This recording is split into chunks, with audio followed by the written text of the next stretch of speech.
Says recording started. There we go. Yep. So welcome everyone. And today we have Greg Munson. He's speaking with us this morning about the Silver Lake Dam issue, which is so important to Rochester's past, present, and future. And Mr. Greg Munson, I'm just so delighted to have you on today. Thank you for coming to help us understand, sir. Well, thank you. I'm pleased to be able to reach out to more of our Rochester citizens about this extremely important issue. Great. So would you want to start a little bit with a timeline as you see it? Well, is it more important to start with the history of the dam and why it was built and how it was built? Or would you want to start with what's happening currently with the city council's decision or lack of information about the... Well, we can give a little bit of background, because the history, of course, is not only interesting, but I think it's quite important to this whole issue.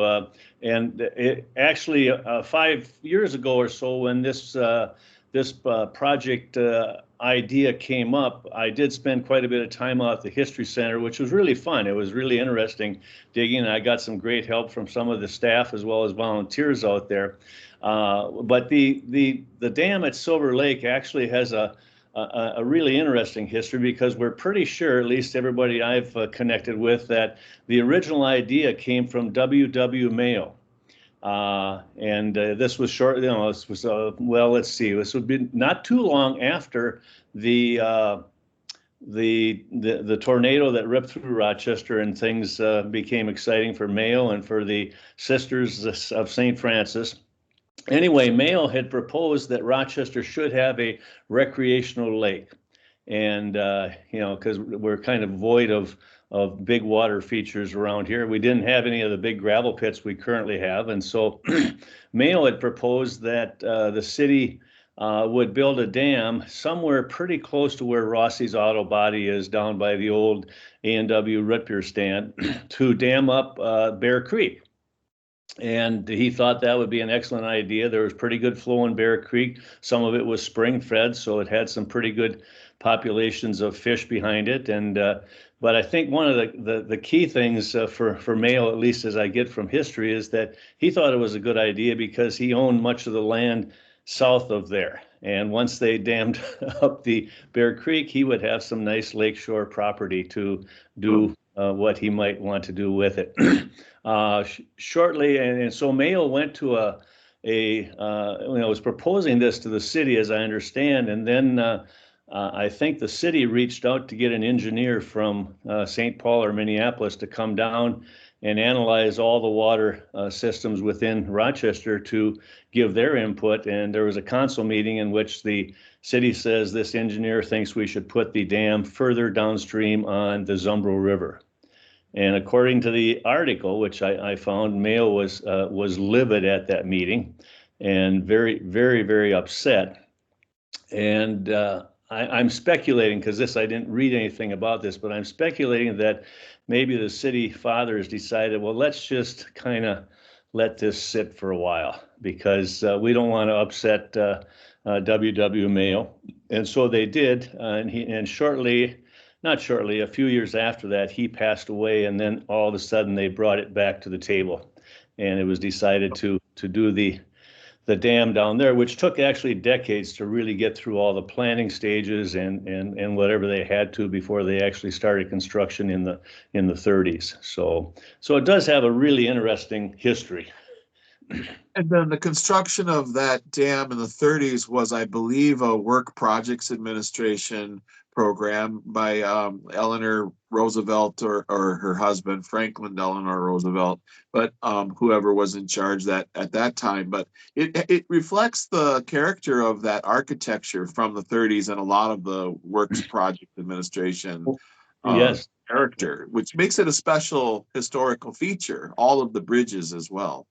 Yes, the three bridges that the arch bridges that are overlooking the what they used to call the lagoon area, and then of course the stonework by the dam itself was very historical. I kind of compare some of it to a few of the structures that are down at Whitewater State Park that were also done, I think, at that time, and have some of the same character to them.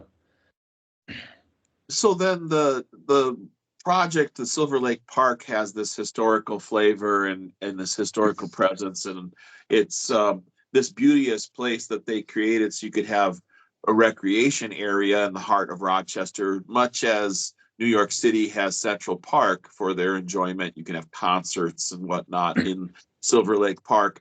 But apart from the pleasurable aspects of Silver Lake Park, it became a tourist destination. It's very practical. It's an economic draw. People like to show their families the geese when they visit from other parts of the country or world.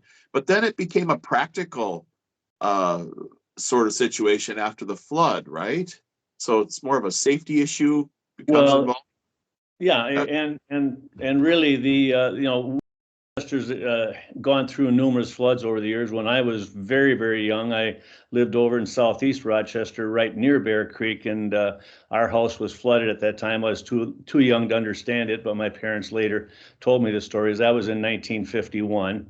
And of course, in 65, there was some pretty significant flooding, but it was really the 78 flood that triggered some major changes that needed to be done within and around the city of Rochester to protect the city, because we lost some lives in that flood due to unfortunate circumstances, and a great deal of property was damaged. I can remember actually canoeing down, let's see, it would be Third Avenue, no, Fourth Avenue, down by Kmart, when I went to visit a friend who lived near the old Graham Barns, and he was up just high enough. He didn't flood, but his neighbor had a canoe, so we decided let's go canoeing, and we got in, and before too long we realized we weren't in a lake, we were in a river. And I said to him, I says, Jim, if we don't turn around, we could end up in the Gulf of Mexico. And but flood control really was a major thing for many, many years after that. It took all the way from the 78 flood to the mid 90s to finally complete a massive flood control project, which predominantly was overseen by the Corps of Engineers, Army Corps of Engineers, along with probably some state and local funding. It's tremendous. So we're getting closer to the current day. Somebody began making some proposals that the lake be returned to a status of a river. I mean, well, maybe before we talk about that, um, did you review any of the city documents, such as the historic landmark designation documents, Right. where city council decided in a sort of an expensive survey, we all paid for this, and it was a recommendation that Silver Lake, and they include photographs of the bridges. We've been the three bridges, as well as many of the buildings that are out there, like the shed that's also in the 30s style. And they say that the entire park and the dam is part of the park, part and parcel of the park. So the whole thing should be designated a historical site. Right, and I think and I've gone through that, and I think, and I can't quote it verbatim, but I think one of the interesting comments that came from the Historic Preservation Commission, as well as from the City Council who had approved it, was the statement that, well, the dam, because of the project in flood control in the mid 90s that changed it significantly, cannot itself as a structure be considered historic. The dam in its current location is critical to the historic nature of the park, of the lake, and so on. So in other words, very simply put, you need the dam to have those historic features. That's right. That's right. And then there was a document from June 26th of 2023. It was a request for action approving the designation of Silver Lake Park as an historic landmark and directing the city attorney to prepare an ordinance for the first reading. And that document's also, that one passed. So the whole area received the designation as a historic landmark.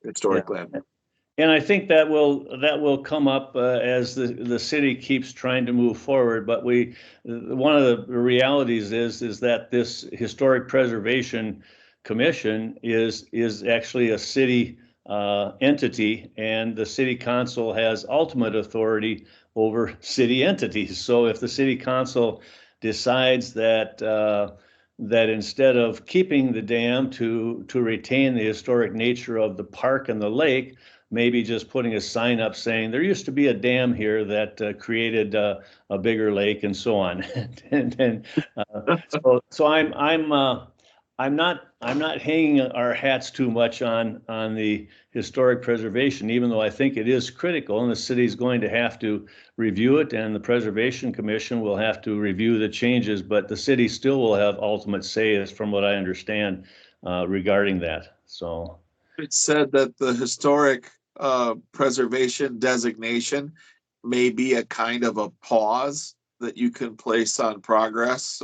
So people become, if it will pass, people can become complacent about an issue. And just as Mr. Mayo passed away, then the city council, the city fathers could bring it up again in those days. Well, now as people don't remember the significance of the dam and how it's being used to, as flood control, later they can bring it up in 5 years again and try to go after Silver Lake Park. And if you remove the heritage designation, then right.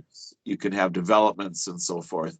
But have you looked at the Lessard Sam's Outdoor Heritage Council document where they're talking about creating a fish passage and having a fish passage modification? How do you feel about the stress that the fish are under, possibly because the rain falls on the lake, so they feel stress, or we need to save the mussel species that are living below the dam?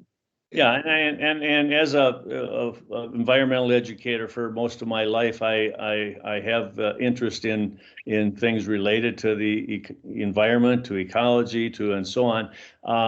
And the fish passage, actually, in the original proposal, which contained the dam removal plus a bunch of other things, way back 4 or 5 years ago, that proposal didn't have any. Didn't have the fish passage that the current proposal has. And part of the reason for that is because the DNR made numerous comments in the environmental assessment worksheet indicating getting rid of this dam is really not going to help fish movement a lot because of all the impediments upstream of this current dam. Some of them most of them less than a mile away. And fish is always used, but there's another piece of that a former student of mine and friend of mine, Brett Osby, who's a biology researcher, studies mussels predominantly. He feels it's critical for being able to move different species of mussels further up the river because they have to travel in the gills of fish to get moved upstream because they can't crawl upstream. So, but I think. I think the city's proposal will allow some more movement, but whether they can remove another 9 or 10 or 11 other impediments upstream that were all a part of the Army Corps flood control plan, I'm not sure that anybody knows that for sure. And there's something within a 15-mile space. There are many other dams that are involved, as you say, in this flood control plan by the United States Army Corps of Engineers. Has the Corps been involved? Has there been any federal government involvement in how removal of the dam will affect flood control in this region? Have we forgotten 1978? Well, and that's a good question. It's one I can't fully answer. I do know we were real interested. Matter of fact, about 6 weeks ago, I contacted an individual from the St. Paul office of the Corps to try to get some information, and he said he was going to pass it on to somebody else, and I haven't heard from that somebody else. But another individual who's concerned about this did get a hold of a Corps member, and he stated that there is a lot of hoops the city will need to go through with the Corps. So I'm sure the city realizes that. But I think what's most important related to that is, tens or hundreds of millions of dollars were spent on the flood control project, and it's been a very successful project because Rochester has not sustained any type of significant damage from the water, from high water or even ice flows or whatever, since they did flood control. I talked to one individual. Well, actually, you spoke with him the other day, and then the statement Tim Schmidt made was that he lives in the Lower Town area, and his house in '78 was flooded up into the main level. And after flood control, he's never had water in the house. So I think we've got to remember that the flood control project really has served us well. And I don't know if anybody can guarantee that the proposal to change it significantly by the city will end up serving us as well. That's a very interesting point. I have seen just after the minimal rain we had all night long yesterday, the water was very high. It was probably a foot below the sidewalk on the south side of the dam area. I mean, not foot within reaching it, but in terms of elevation. So that bank goes down quite. There's a steep incline, but there was it was quite high. I was a little bit surprised. I was out there doing a video. But just a little bit of rain during the night had caused the water. Maybe the settings on the dam were such that they were holding it back. Is it possible that I'm interested in talking to your friend, the biologist. I'm wondering if the mussel species living below the dam are really under stress because perhaps they're living there in that environment to begin with because they like it there. But this study was done in 2023. Is there a possibility that removal of the geese from Silver Lake with the culling of again, I keep using that word incorrectly. No geese were culled. The eggs were addled. So the eggs were addled in with oil so that the mother geese wouldn't have an offspring. And then the next year they were replaced with ceramic eggs. So the geese stopped coming now so much. But could the mussels be missing the food from the geese that were removed from the lake above? Well, that's a good question, and it's one I probably am not expert enough to be able to answer that. There are good populations of mussels below the dam, and there are some populations of mussels above the dam, further upstream in the Lake Zumbro. I used to take students out to below Maywood Dam, and we would do some seining and studies there, and we'd find mussels up there. So it's not that there aren't mussels up there, and so it's and that's a tricky issue. But I guess again we have to weigh all the benefits of the current flood control system versus what some major changes might do for us. Can we move then to a topic that is really about current events and also related to Monday's city council meeting? Is there anything interesting about the way that the city council was or wasn't included in the decision to send grant applications or obtain money? The money's already there apparently, but then city staffers sent requests to state party to House people and Senate people to request funding for the dam. Well, I think, and for me, and for quite a few of us, I think this comes to the major crux of this issue is that, we are a government of the people, by the people, for the people, but the reality is the people had no idea that this proposal was going forward. The city council, from what I understand, maybe all of them, or maybe only one or two of them, knew it was going forward. And so it was sent in last May by a city staffer in Public Works. And again, I don't know if anybody else did know about it. If they did, they didn't spread the word. And I've used the term, and I don't have a problem using the phrase, it was done under a veil of secrecy. And I say that because I'm pretty sure that at least some of the people that maybe were a part of sending that forward knew that if the public knew about it, if the Friends of Silver Lake knew about it, they would be trying to provide some factual information to the Lessard Sams Council for them to know before they made a decision. Matter of fact, I went up to the with a couple friends up to the state legislature. We were in the Senate building. We were in the House building for a whole day, spoke to quite a few legislators.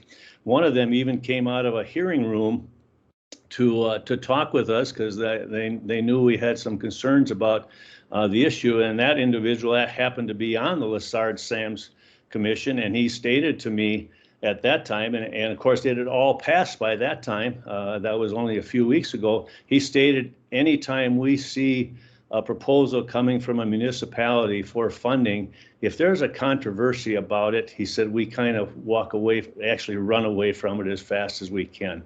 And so I regret that this veil of secrecy did not allow the citizens of Rochester to know what was happening and to be able to have a voice in that. Because had we known, I'm pretty sure we wouldn't be at this juncture we are today.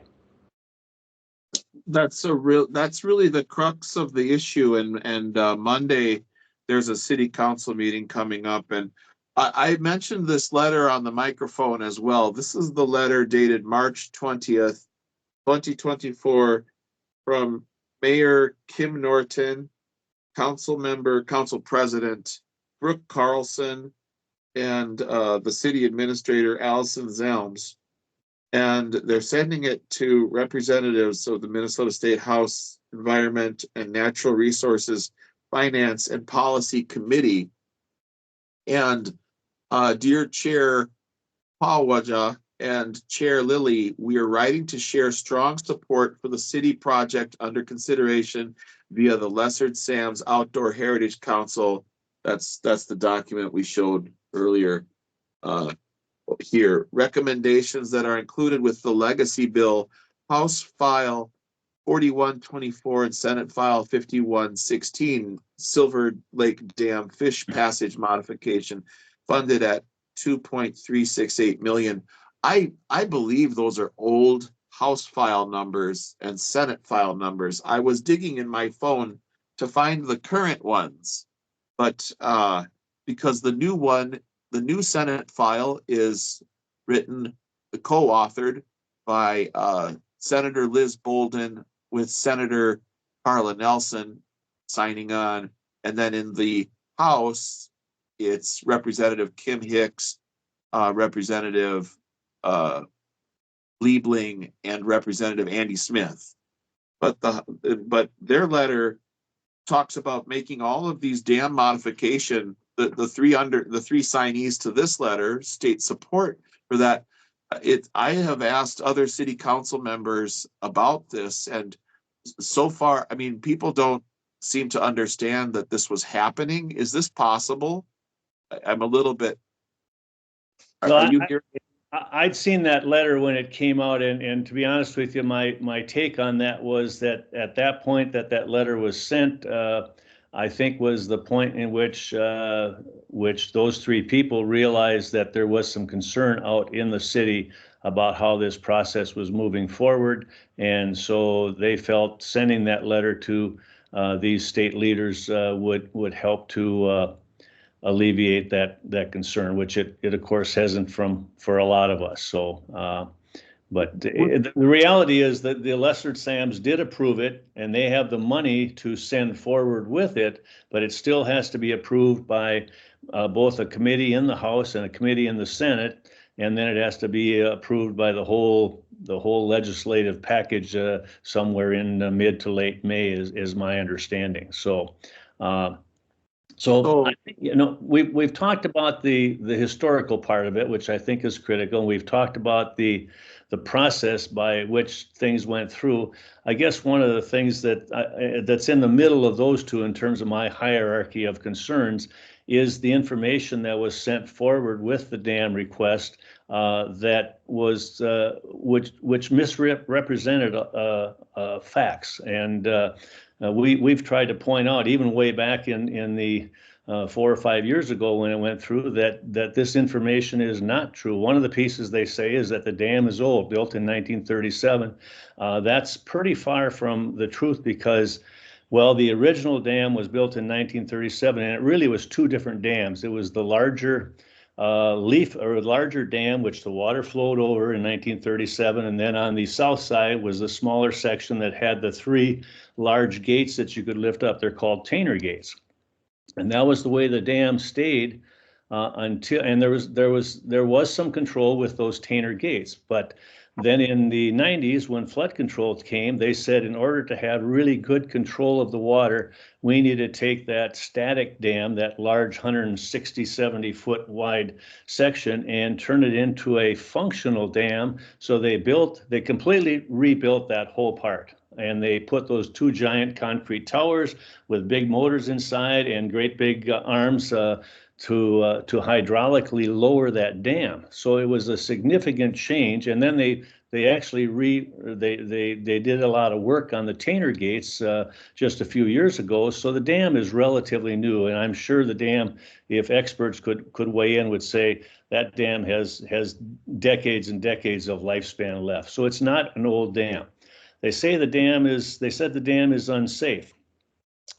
In the 87 years that there's been a dam there has never been a reported or recorded injury or death due to that dam. And I have to say, I find that a little disingenuous to try to scare people with that safety issue when the city 40 years ago, give or take a few years, built a nice park at Foster Aaron Pond in a old gravel pit lake and opened up a beach there. And within 25 years, they set the state record for the most number of drownings in a small body of water, with 8 people dying in that gravel pit. And even with that information, they turned around here a few years ago and opened up another gravel pit lake and put another beach on it. And within 3 days of opening that, another young man drowned, actually a youth, a teenager. And so to say you're concerned about the dam safety, it just doesn't carry it with me. Then they said, the whole idea of getting the fish and the mussels upstream, would be nice, and the DNR kind of refuted that. And the other interesting thing about the DNR's comments is the DNR made 2 comments that lent themselves to saying that they anticipated the city would have significant maintenance issues with these ripple dam pool structures they were putting in, and that the height of the 100-year flood in the city would be raised because of this new structure they were going to build.